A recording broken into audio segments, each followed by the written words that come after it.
Fantástico, querido.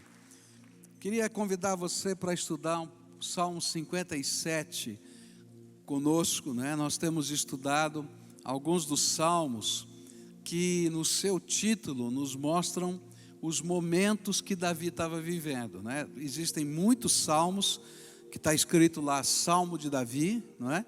Mas há alguns que ele diz o que estava acontecendo, e a gente escolheu alguns desses salmos, esses que têm esses títulos que mostram o que estava acontecendo, para a gente estudar. E o salmo de hoje, ele vai nos contar a história de Davi, depois dele encontrar a sua família lá na caverna de Adulão, e de se reunir com os 400 primeiros homens que se unem a ele ali naquela caverna. Depois esse número vai aumentar para 600. Ele decide então pegar os seus pais e levar para Moabe. Então eu queria mostrar aqui para você o Atlas ali, para a gente ver mais ou menos o que Davi fez. Coloca aí na tela para a gente o mapa, para a gente poder acompanhar aqui. Não sei se está preparado. Eu acho que não. Então ele vai a Moabe, tá certo? E depois sai lá de Moabe e vai levar, melhor, deixa os seus pais em Moabe, atravessa a fronteira para eles ficarem em segurança. E ele vai se esconder num lugar chamado En-Gedi. En-Gedi fica às margens, não é, do Mar Morto. E ele escolhe, está lá? Entrou no meio aqui, eu estava olhando na lateral, eu estava no meio. Então olha aqui, ele vai a Moabe, está aqui no número 5, bem no cantinho direito, tá? E depois ele vai a En-Gedi. En-Gedi é o número 11, que está ali do lado do Mar Morto, né? Dead Sea. E ele vai se esconder em umas cavernas que tem ali nesse lugar. E Saul continua, não é, perseguindo Davi. E é interessante que esse salmo ele tem algo muito especial. Ele fala de um período de profunda angústia que dava uma constante sensação de Davi que ele estava sempre a um passo da morte. E essa angústia faz cessar a inspiração em Davi. E Davi para de cantar. E Davi para de compor, ele para de escrever poesia, não é? Ele para de fazer música. E a ideia que ele nos passa é que a sua alma estava tão abatida que ele não foi capaz mais de fazer essas coisas. E é interessante que algo vai acontecer e Deus vai restaurar o louvor no coração de Davi. Mas mesmo assim, a gente vai encontrar 3 salmos que têm a mesma melodia. Parece que ele vai conseguir escrever a letra, mas não consegue fazer a música. E ele usa a mesma música em 3 salmos, os salmos 57, 58 e 59. E o nome da melodia era Não Destruas, era quase uma oração, dizendo: Senhor, tenha misericórdia de mim, né, que Saul não consiga me destruir. E algo acontece, que ele vai chamar de sombra do Altíssimo. E ele diz: olha, eu descobri a sombra do Altíssimo, porque eu me coloquei debaixo da sombra do Altíssimo, Deus restaurou a minha alma e eu posso voltar a cantar. E se eu pudesse dar um título para esse salmo, eu diria A Sombra do Deus Altíssimo, porque é isso que ele vai tentar refletir e passar para a gente hoje. E esse hino de louvor, ele nos mostra algumas convicções a respeito de Deus que permitiram Davi decidir louvar a Deus de novo, mesmo no meio da sua aflição. E a gente começou a estudar esse salmo hoje de manhã, e hoje de manhã a gente aprendeu que ele é o Deus Altíssimo. E essa foi a primeira convicção, o Deus Altíssimo. 2 palavras, 2 nomes de Deus, um que significa o Deus Criador e um Deus que é Senhor sobre tudo e todos. E aí Davi se coloca nessa posição de quem está debaixo, do Deus que com uma palavra foi capaz de criar todo o universo e que está acima de tudo e de todos, inclusive de Saul, o rei que estava ali perseguindo. A segunda convicção que vem ao coração de Davi está logo no versículo 2, não é?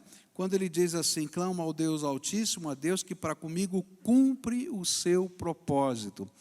E aí então vem outra vez aquele sentimento de que toda promessa que Deus fez, de todo propósito, ainda que nesse momento ele não consiga ver isso, Deus vai cumprir na sua vida. E por causa disso, o louvor ressuscita dentro do seu coração. Mas eu queria continuar olhando para essas convicções e queria agora me basear nos versículos 3 e 4 desse salmo, onde a Bíblia diz assim: dos céus ele me envia a salvação, põe em fuga os que me perseguem de perto. Deus envia o seu amor e a sua fidelidade. Estou em meio a leões ávidos para devorar. Seus dentes são lanças e flechas, suas línguas são espadas afiadas.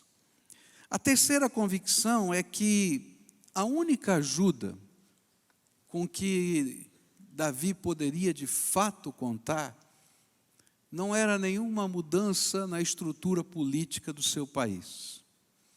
Era uma intervenção de Deus outra vez na sua vida. E é interessante que nesse período em que Davi está escrevendo, o período que ele está fugindo de Saul, e eu falei hoje de manhã que esse período é um período longo, os estudiosos dizem que levou mais ou menos de 7 a 12 anos, esse tempo que ele está fugindo de Saul. Então não foi um dia, uma semana, um mês, foram anos. E ele vai redescobrir e vai ter que passar por isso outras vezes, e por isso esse tema é um tema recorrente, onde ele sempre vai ter que perguntar para ele mesmo: de onde vem a minha ajuda? E sempre ele vai chegar a essa conclusão de que a ajuda não vem de pessoas que se levantem para protegê-lo, de exércitos que venham em sua defesa, de instrumentos outros que possam surgir, mas uma intervenção de Deus sobrenatural é que poderia ser a sua salvação e a única salvação na vida dele. Agora é interessante como nós temos dificuldades de entender de onde vem a nossa ajuda. Como é mais fácil para a gente, eu não sei explicar porquê, talvez porque seja mais concreto, como é mais fácil para a gente imaginar a ação de interventores humanos a nosso favor. Nós imaginamos que se nós pudermos articular as coisas, nós vamos chegar às promessas de Deus. E aí às vezes a gente ora até esquisito, né? A gente quer dizer para Deus o que Ele tem que fazer. Você já fez oração que você quer ensinar a Deus o que Ele tem que fazer? Então você diz assim: Deus, o Senhor tem que fazer assim, muda o coração do João, faz o João me atender, faz o Pedro fazer tal coisa, faz tal coisa. E a gente na verdade, não quer uma intervenção do céu. A gente quer que aquilo que a gente imagina que seja a nossa segurança aconteça do nosso jeito. E como é difícil, né? Que a gente imaginar que a intervenção e que a salvação vem do céu e que Deus vai usar os seus meios, e que não adianta a gente articular. Não adianta a gente articular.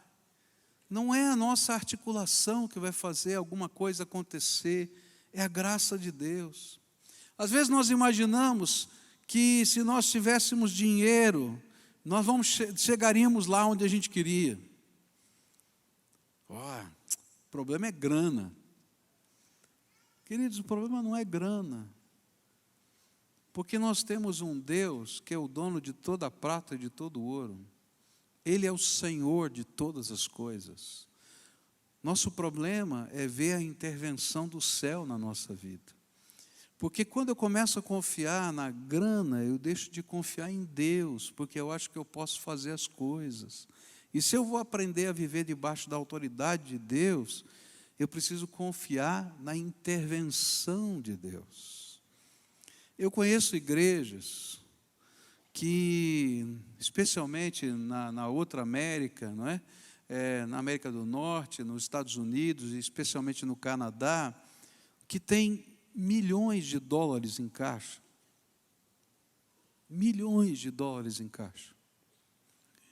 Mas de pessoas que doaram esse dinheiro e foram tão controladoras, mas tão controladoras, que esse dinheiro não pode ser usado. E aí aquelas igrejas veem aquele relatório e não pode usar um tostão do dinheiro que tem. Eu conheço um pastor, amigo meu de uma igreja, que tem milhões de dólares canadenses, que foram doados no século passado, no século anterior, 1800 e tanto, por um dignatário muito rico, que deu esse dinheiro para a igreja, para cuidar de cavalos abandonados. E ele diz assim: pastor, o que eu faço com aquele dinheiro? Não posso, não tem cavalo abandonado, não pode ter cavalo na rua no Canadá, não tem cavalo abandonado, eu não posso usar o dinheiro. Quem usa o dinheiro são os banqueiros. E aí vem um relatório e diz assim: essa igreja é rica, mas não pode fazer nada. Sabe por quê? Porque não é o dinheiro que faz a diferença, é o Deus Todo-Poderoso intervindo na nossa vida. Algumas vezes nós imaginamos, né, aqui no Brasil, que se a gente tiver um bom padrinho, está tudo resolvido. Não funciona assim, não. Às vezes eu vi casamentos sendo quebrados porque as pessoas imaginam que os cônjuges são os seus salvadores. Mas qualquer cônjuge, marido ou mulher, ele é humano e não tem poder de resolver todas as questões. E quando a gente transfere para um ser humano a expectativa que é divina, pode ter certeza que esse casamento vai à ruína, não vai dar certo. E o que está acontecendo é que Deus vai começar a trabalhar o coração de Davi para entender que não é uma ação política que vai fazer diferença na sua vida, mas é outra intervenção divina. Porque essa era uma das lições que Davi precisava aprender para ser rei de todo o povo de Deus. Era que a ajuda sempre, sempre, sempre viria do céu. E por isso ele precisava ser todo o tempo aquele que está debaixo da sombra do Onipotente. Sabe qual é o segredo? É estar debaixo da sombra do Onipotente. Eu tenho um colega que Deus o chamou para ser ministro em cidades pequenas. Ele pastoreia numa cidade que tem 30 mil habitantes. E Deus o chamou para pastorear cidades que têm 2 mil, 5 mil. Ele já tem mais de 50 congregações ou igrejas filiadas ao ministério dele, nesse tipo de cidade, 5 mil, 7 mil pessoas e tal. E algo de Deus surpreendente está acontecendo no ministério dele. Nessa cidade que tem 30 mil habitantes, só a igreja dele tem 5 mil membros. Ele tem mais de, vamos pensar, em torno de 12% da população da cidade naquela igreja. Aquelas igrejas que estão em cidadezinhas pequenininhas, né? 2 mil, 3 mil, são igrejas de 200, 300 membros, numa cidade de 2 mil, 3 mil habitantes. 10% da cidade está na igreja. E isso gerou uma revolução. Pastores do Brasil inteiro começaram a ir lá para dizer: você precisa ensinar para a gente o segredo. Diz para a gente o segredo, qual é o teu método, qual é o teu esquema. Estudiosos de crescimento de igreja queriam escrever livros sobre o método de evangelização dele. Ele falou: tá bom, eu te ensino. Pegava esses homens 6 horas da manhã e levava para o templo e dizia: só sai daqui meio-dia, porque a gente vai passar de 6 a meio-dia na presença do Senhor, porque se Ele não nos der a bênção, não tem bênção nenhuma. Eu falei: tá bom. Primeiro dia eles foram, segundo dia mais ou menos, no terceiro foi todo mundo embora, porque ninguém aguentava mais ficar de 6 a meio-dia. Eu falei: mas você não ensinou nada para a gente? Ele falou: eu ensinei tudo, porque do céu vem a nossa ajuda. Sabe, queridos, muitas vezes nós ficamos imaginando que é um método, que é um processo, que é uma inteligência, que é uma capacidade. E de fato, às vezes Deus nos dá métodos, processos, inteligências e estratégias. Mas, queridos, elas não são A solução vem do céu. É a bênção de Deus. É quando você se levanta de manhã e Deus diz assim: te abençoei só porque você se levantou. E quando você sai pela porta e diz: você é abençoado só porque você saiu pela porta. E quando você está lá no trabalho, ele diz: você é abençoado porque eu abençoei as tuas mãos. E quando você volta para dormir, você diz: é abençoado para dormir. Isso está lá no Velho Testamento, onde Moisés disse: ensina o povo que eles são abençoados quando acordam, quando saem, quando entram, quando vão. E queridos, essa é a razão. A razão é ser abençoado, é estar debaixo da sombra do onipotente Deus. Claro, Deus vai dar estratégias, vai dar caminhos, vai dar planos, mas não são os planos, não são estratégias, não são os caminhos. É a intervenção desse Deus Todo-Poderoso. E é interessante que Davi, depois de se tornar rei, toda vez que ele não confiou na ajuda do céu, só desgraça veio à sua vida. Há pelo menos 2 ocasiões na vida de Davi em que isso aconteceu. A primeira delas em que ele estava tão feliz, tão orgulhoso, pensando nos seus planos de expansão, que ele mandou fazer um recenseamento. E o recenseamento era para ele contar o número de homens capazes para o serviço militar que existia no meio do povo de Israel.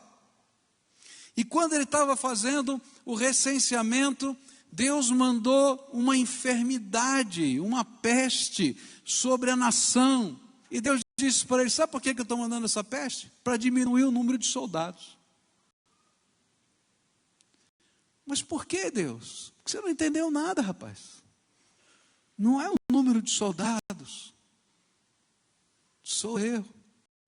E aí, as asas do Senhor e da sombra do Senhor, para apenas no piloto automático. Você já tocou a tua vida no piloto automático?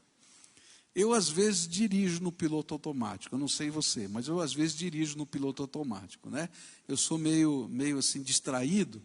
Então, tem as rotas habituais que a gente faz. Não sei se já aconteceu isso com você. E você está indo para um lugar e, de repente, você vai e percebe que você está chegando no outro, que você não tinha que ir, né? E você diz: o que eu estou fazendo aqui? Eu tinha que estar em tal lugar.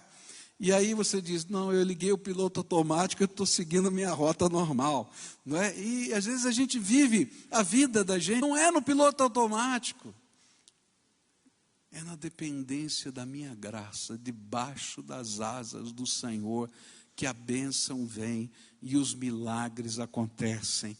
E aqui tem uma coisa tão tremenda, que Davi tinha que aprender, que eu preciso aprender e que você precisa aprender. A ajuda do céu, no plano divino, não é o excepcional. A ajuda do céu, no plano divino, é o normal. A ajuda do céu, no plano divino, não é o excepcional. De maneira normal, toca o nosso coração. De maneira normal, intervém nos nossos negócios. De maneira normal, gere a nossa vida. E esse é o projeto de Deus. A gente não fica na asa do Altíssimo só quando a gente quer se esconder dentro de uma caverna. A gente fica na asa do Altíssimo quando a gente sai para trabalhar, quando a gente volta para casa, quando a gente educa os nossos filhos, quando a gente leva os filhos para a escola, quando a gente... Esse é o ensino da palavra de Deus. Quarta coisa que Davi vai trazer como convicção e que permite que a adoração venha sobre a sua alma. Está no versículo, está nos versículos 3 e 4. Diz assim: dos céus ele me envia salvação, põe em fuga os que me perseguem de perto. Deus envia o seu amor e a sua fidelidade. Estou em meio a leões ávidos para devorar. Seus dentes são lanças e flechas, suas línguas... A quarta convicção é que em meio aos leões, Deus envia o seu amor e a sua fidelidade. E nessa figura poética, Davi estava descrevendo a sua situação. Saul, nessa linguagem poética, era um leão que estava caçando a sua presa, e a presa dele tinha nome, Davi. E estavam prontos para abocanhar Davi. E as espadas que batiam, faziam barulho, né, porque era metal, batiam. Essas espadas eram como o rugir atemorizante desse leão. E ele estava escondido na caverna, e a história diz que ele foi cercado de novo por esses 3.000 homens. E ele se escondeu lá com os seus 600 no fundo dessa caverna. E ficou quietinho lá. E coisas tremendas de Deus, eu falei hoje de manhã do milagre que está registrado em 1 Samuel 24, porque Saul, ele entra sozinho naquela caverna, né? Deus dá uma dor de barriga no rei, literalmente, está escrito na Bíblia, né? Ele tira sua roupa, coloca suas armas ali, e ele vai aliviar o seu ventre, está escrito assim na Bíblia. Davi pode matar o homem está indefeso, ele diz, não é assim que Deus quer que as coisas aconteçam, ele vai me dar a vitória de modo diferente, porque esse é o ungido do Senhor, eu não vou tocar nele, não é assim o caminho de Deus. E quando termina, não é? Essa história é muito bonita, porque Davi vai lá e corta um pedaço da capa de Saul, e Saul desce, vai embora, né? E quando ele está lá embaixo, né, numa montanha com uma caverna, Davi aparece na entrada da caverna com um pedacinho de pano, e ele diz assim, hoje o Senhor te entregou nas minhas mãos, mas eu não quero o seu mal, e está aqui a prova, tem um pedaço do seu manto aqui na minha mão, e eu acho que naquela hora Saul olha e diz, está faltando um pedaço, verdade, eu podia ter sido morto. E ele chora, ele pede perdão para Davi, mas no dia seguinte ele está perseguindo de novo. E é no meio dessa história toda que ele volta a louvar a Deus e glorificar o nome do Senhor.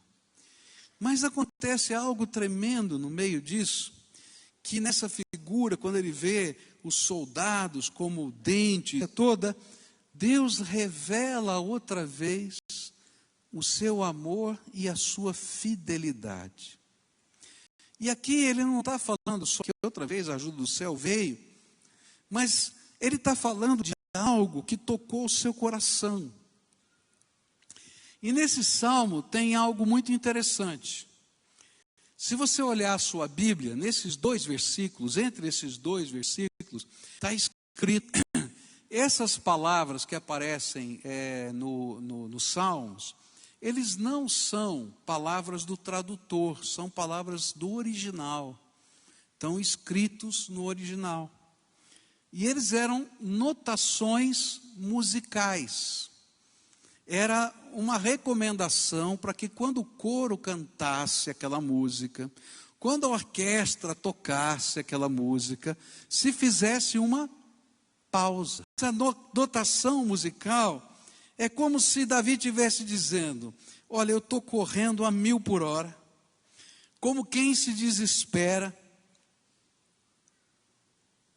mas de repente ele para diante do Senhor, e o amor do Senhor, e o sentimento de que Deus é fiel, começam a encher de paz o coração dele, a ponto dele poder continuar a jornada, tanto de Deus na vida da gente. E a gente começa a sentir a presença do Senhor. E a gente não sai da realidade, a gente não é arrebatado em espírito, a gente está na realidade.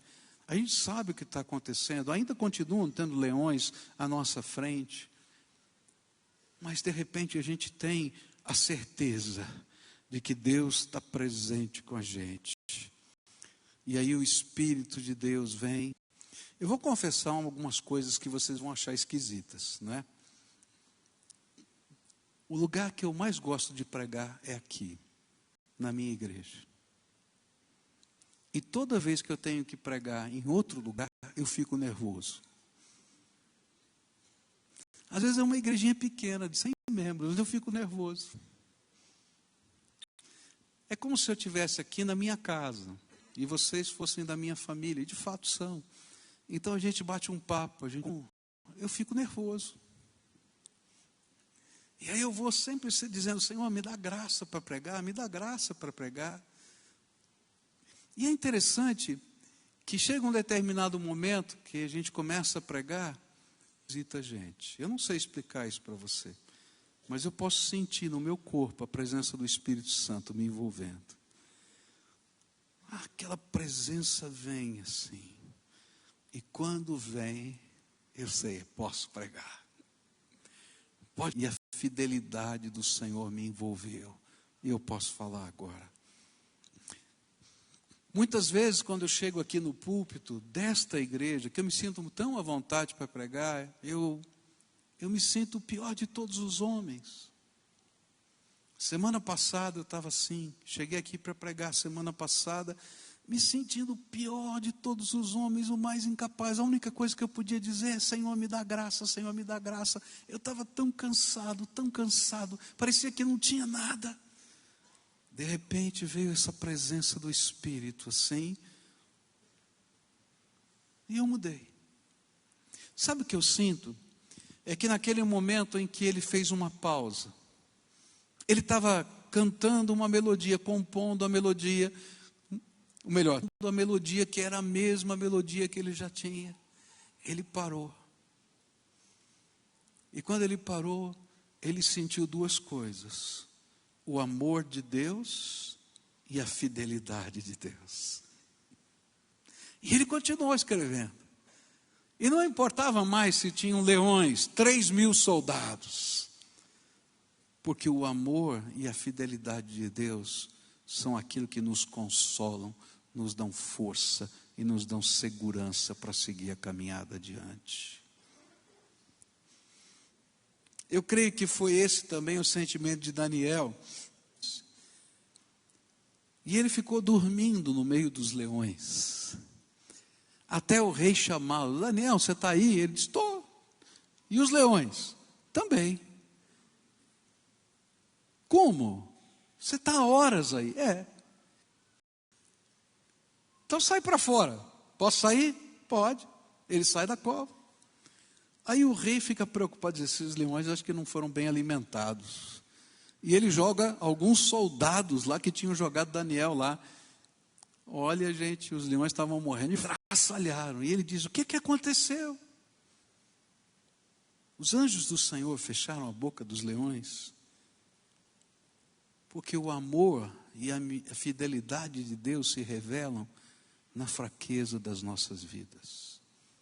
Uma pausa da correria, uma pausa do medo, uma pausa das conjecturas mil, uma pausa para ficar tentando discernir se o rugido do leão é de maior ferocidade ou de menor ferocidade. Uma pausa de parar de medir o gigante. Medir gigante. É incrível, não é? E ele fica dizendo, esse gigante, ele tem 2 centímetros mais do que tinha o antigo gigante. Esse é pior. A lança dele, olha isso, aquilo. Gente, não adianta ficar medindo gigante.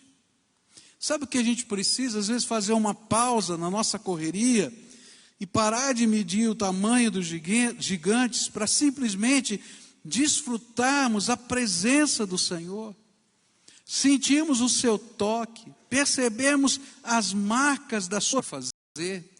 Eu gosto às vezes de ir lá para o Parque Barigui. Tem uma árvore no Parque Barigui. Eu digo que é a minha árvore. Eu vou lá para baixo daquela árvore. E às vezes eu passo uma tarde inteira, eu passo um dia inteiro. E sabe, eu vou lá, levo a minha Bíblia, levo os meus devocionários e só saio dali quando eu pude ouvir a voz de Deus no meu coração. Eu não vou com um plano, com uma estratégia, com um propósito. Eu faço uma pausa. Só para sentir o amor e a fidelidade de Deus. Mas eu nunca saí desta pausa do mesmo jeito que eu entrei. Porque quando nós somos tocados pelo amor e pela fidelidade de Deus, não dá para ser o mesmo. E se você olhar o versículo 8, ele vai dizer: desperta, ó minha alma, desperta, ó harpa, desperta, ó lira, vou acordar de madrugada para começar a cantar os louvores a Deus. Quem não conseguia cantar?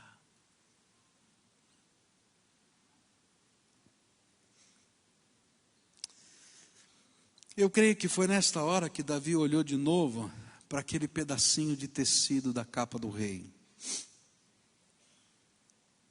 Era só um pedacinho de tecido, mas materializava o amor e a fidelidade do Senhor. Irmão que está passando por uma grande batalha, estava chorando, e ele me ligou e falou assim: pastor, o senhor conhece a minha batalha, uma batalha jurídica intensa, 30 na justiça contra ele. E ele disse assim: hoje eu levantei os meus 31 pedacinhos de tecido, porque 31 delas eu ganhei. Falta só uma. Mas falta uma. Mas eu tenho 31 pedacinhos de tecido na minha mão. Queridos, a misericórdia de Deus está aí na tua vida. Quantos pedacinhos de tecido Deus já te deu, e está aí no teu coração, na tua vida, na tua história. E Ele está dizendo: faz uma pausa, de medir gigante, de olhar para as coisas difíceis, de ficar pensando no pior, e lembra que eu sou o Deus que te ama, que sou fiel, que sou o Deus Altíssimo, que vou cumprir todos os propósitos. E que ajuda que veio nos 31 lá do céu, virá no 32. Isso é para aquele irmão. Eu preciso de pausas, e você?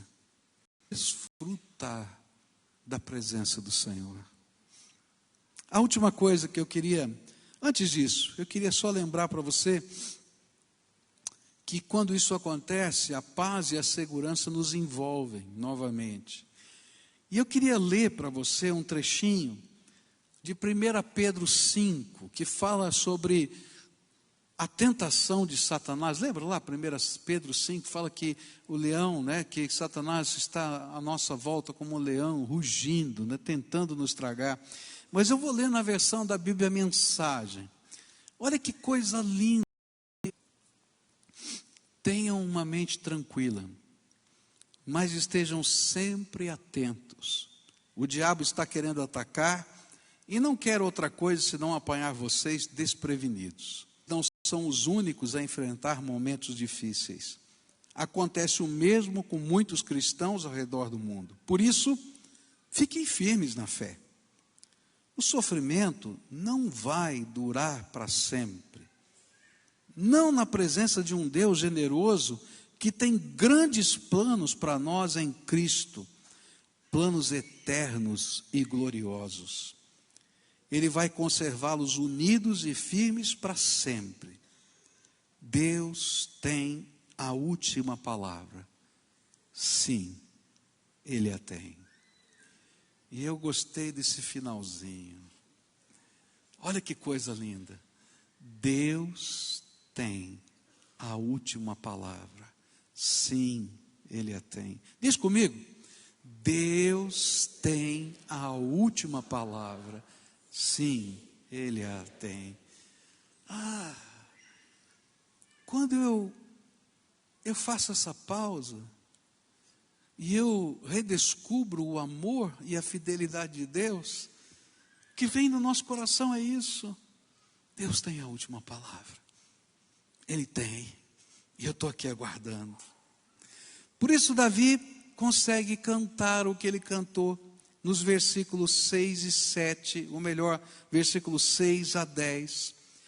E ele vai dizer assim, nesse salmo: fiquei muito abatido, abriram uma cova no meu caminho, mas foram eles que nela caíram. Lembra da história que eu contei? Que Saul entrou na caverna?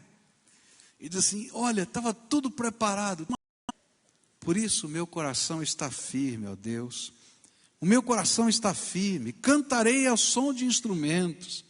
Eu te louvarei, ó Deus, entre as nações. Cantarei teus louvores entre os povos. Pois o teu amor é tão grande que alcança os céus. E a tua fidelidade vai até as nuvens. Fidelidade do Senhor,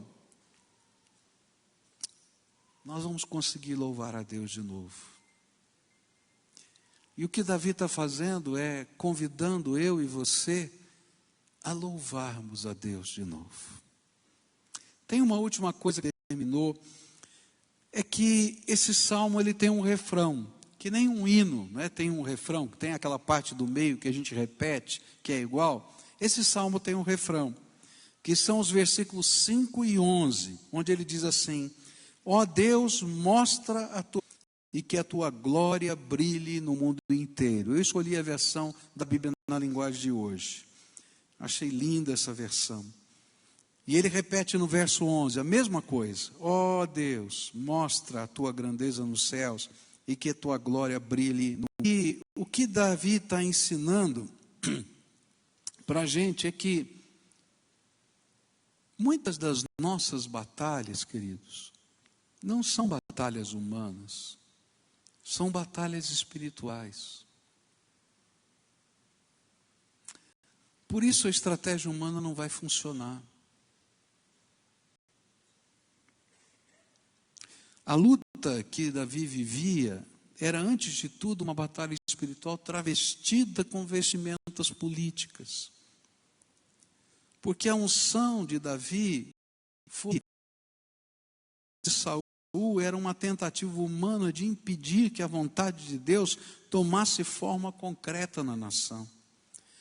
Por isso o refrão era tanto um louvor, exaltando a glória do Senhor, como uma petição. Senhor, que esta glória se revele na terra, assim como no céu. E o que Davi está ensinando para a gente tem muito a ver com o estilo do pensamento hebraico. Eu acho bonito o estilo do pensamento hebraico na teologia do Velho Testamento. No pensamento hebraico, um fato já aconteceu. E por isso, às vezes, a gente vai ler as profecias do Antigo Testamento escritas no passado, como se já tivessem futuro. Porque no pensamento hebraico, na teologia hebraica, um fato, não é? Ele já aconteceu quando o Senhor do seu trono já decretou tal coisa. E isto é só uma questão de tempo para que ele tome forma concreta na terra. Se Deus já decretou, já aconteceu. Só vai tomar forma, espera aí que vai acontecer. E no momento em que a glória do trono de Deus se revela na terra, ela toma forma. E o que Davi estava tentando dizer para a gente, cantando, é: Senhor, revela a tua glória em todo o mundo. Ou seja, todos o seu exército podem deter a glória de Deus. Porque a glória de Deus é algo tão grande, que os anjos cobrem o seu rosto diante dele.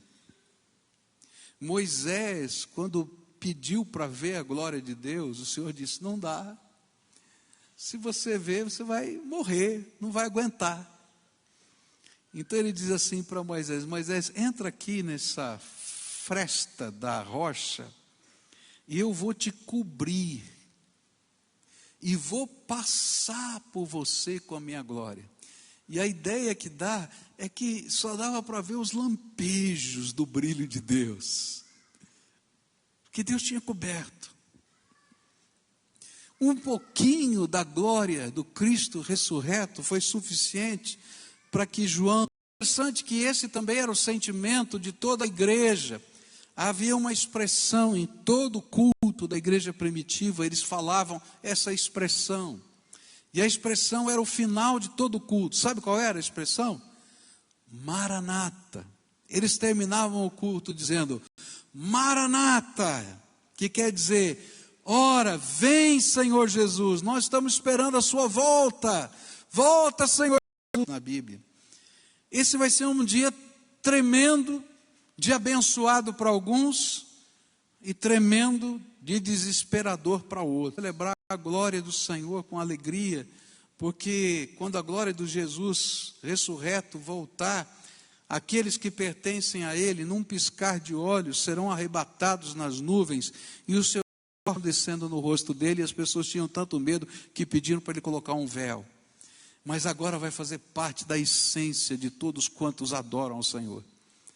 Mas a Bíblia diz que aqueles que não foram transformados vão começar a se esconder debaixo das penhas, de entrar nas que têm medo do juízo eterno de Deus que vai ser revelado no dia da sua glória. Mas enquanto esse dia não chega, lampejos desta glória se manifestam e nós podemos refleti-la. E foi isso que ensinou o apóstolo Paulo em 2 Coríntios 3, 17 e 18. Ora, o Senhor é Espírito, e onde está o Espírito do Senhor, ali há liberdade. E todos nós que com a face descoberta contemplamos a glória do Senhor, segundo a sua imagem, estamos sendo transformados com glória cada vez maior, a qual vem do Senhor, que é o Espírito. E o Senhor quer revelar a sua glória na minha vida e na sua vida, mediante o enchimento do seu Espírito Santo. Ele quer revelar a sua glória e tornar-se irresistível em você. Ele quer impregnar a sua vida com os lampejos do seu trono. Por isso a nossa oração precisa ser como de Davi: revela a tua glória na minha vida, Senhor. Revela a tua glória. Enche-me do teu Espírito Santo. Eu queria concluir essa mensagem dizendo para você que Davi me ensinou muito. Eu estava terminando essa mensagem, ou em vários momentos dessa mensagem, e algumas coisas ficaram tão fortes no meu coração. Quando eu comecei a olhar, por exemplo, para esse Deus Altíssimo, Deus tocou muito o meu coração. Eu fiquei pensando, quantas vezes na minha vida, eu que sou um pregador, me esqueço do tamanho do meu Deus.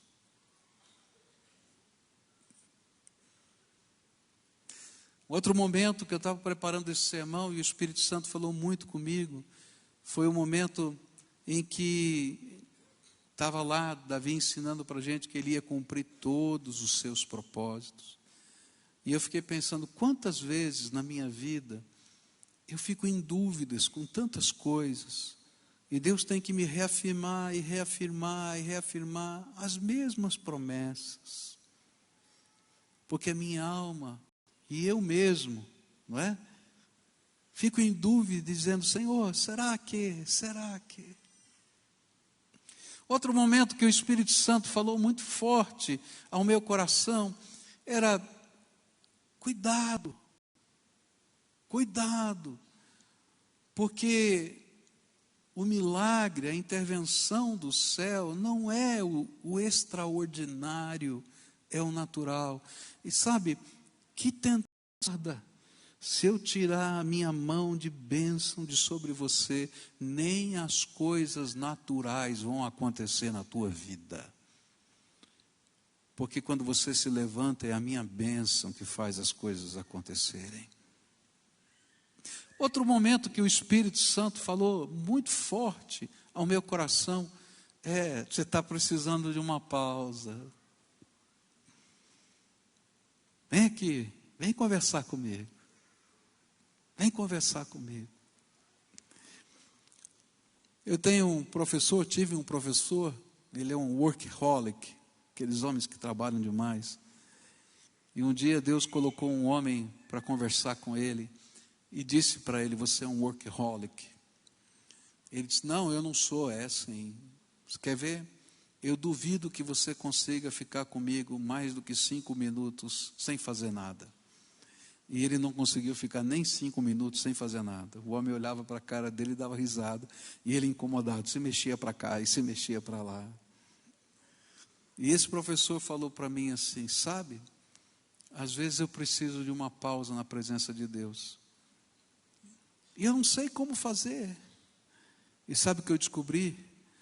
Que às vezes eu posso dormir no colo de Jesus. E ele começou a contar suas experiências. De vezes que Deus falava com ele, de vezes que Deus dizia assim: vem aqui, filho. E ele dormia na presença do Senhor.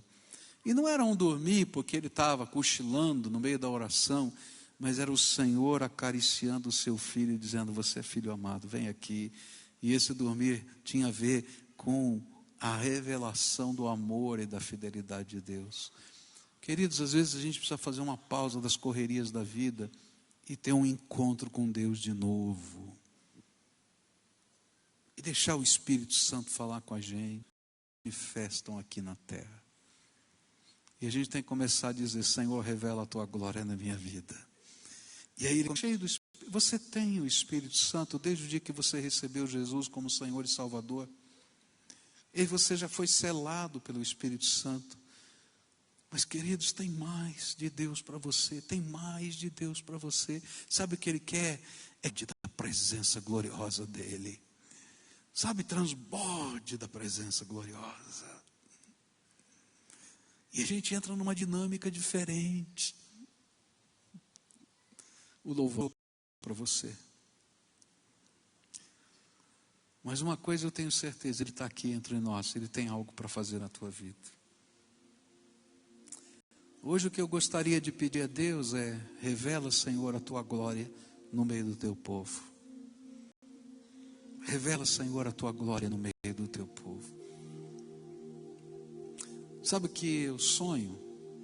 É com o dia em que todos os servos do Senhor, que a gente tem comunhão, fazem parte dessa igreja, nós somos parceiros, fossem cheios. Deus não quer dar a glória dele só para pastores.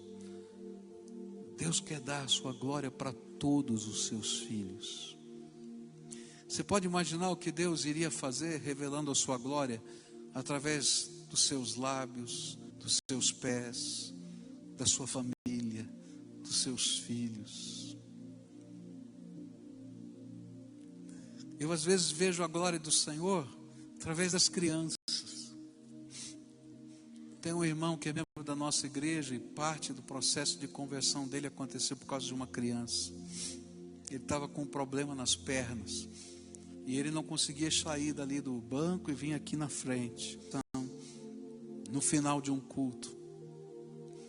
E ele ficou sentado lá e passou uma criancinha.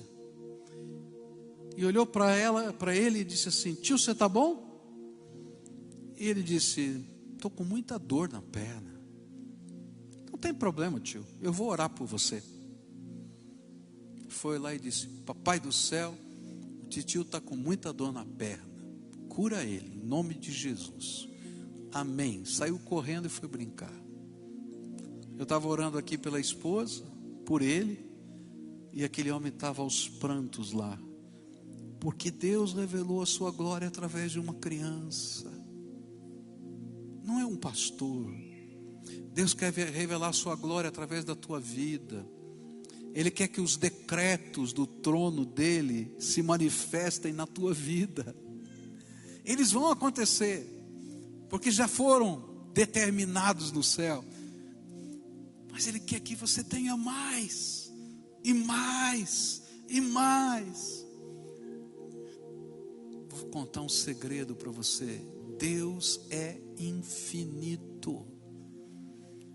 Você não pode consumir tudo, então pode pedir mais. Mas às vezes a gente tem que fazer uma pausa e deixar o amor e a fidelidade de Deus entrarem. Nessa noite eu queria orar por uma renovação. Quem sabe você chegou aqui como Davi, sem conseguir adorar, sem conseguir orar, sem conseguir estudar, sem conseguir buscar a face do Senhor. Apático, ainda que temente a Deus. Eu conheço momentos da minha vida que foram assim. Mas toda vez que a glória do Senhor se revela, não dá para continuar assim. Por isso, nessa noite eu quero orar por você, que está nessa condição, para que nessa pausa Deus se revele e ressuscite o louvor e a adoração na tua vida, e que Deus comece a derramar de uma maneira extraordinária, que é o normal para Deus, a unção da graça dele sobre a tua vida.